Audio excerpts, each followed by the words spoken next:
Pulivendula MLA Jaganmohan Reddy recent గా ఒక press meet లో మాట్లాడుతూ ప్రభుత్వం వచ్చి 8 నుంచి 9 నెలలుగా అయ్యింది, ఇప్పుడే ఉందలే, ఇప్పుడేం పోరాటాలు లేవు అని చెప్పేసి అన్నాడు.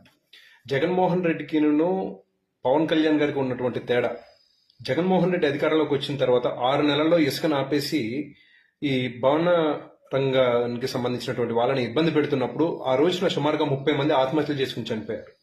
ఆ రోజున పవన్ కళ్యాణ్ గారు చిత్తశుద్ధితో ఆ రంగానికి సంబంధించినటువంటి కార్మికులకి అండగా వైజాగ్ లో లాంగ్ మార్చ్ చేసి సుమారుగా 1,00,000 మందితో మీటింగ్ పెట్టారు.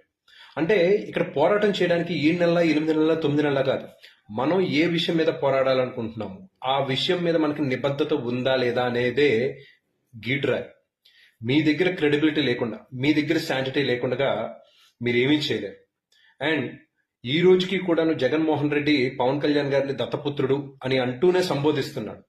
అంటే ప్రజలు ఈ స్థాయిలో నీకు బుద్ధి చెప్పినా గాని నీ మాట తీరులో మార్పు రాలేదు.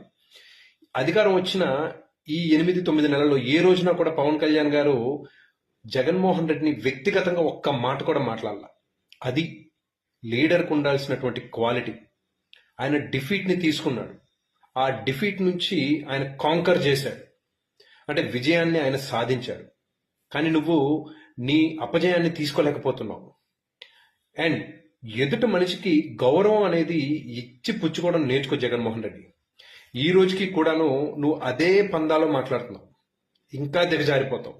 నీ సోషల్ మీడియా ఉన్మాదులు వలన ఎంతైతే దిగజారావో, నీ మాటల వలన, నీ చేష్టల వలన, నీ కుటుంబ సభ్యుల పట్ల నువ్వు నడుచుకునే తీరును బట్టి అంతకంతా ఇంకా దిగజారిపోతావు.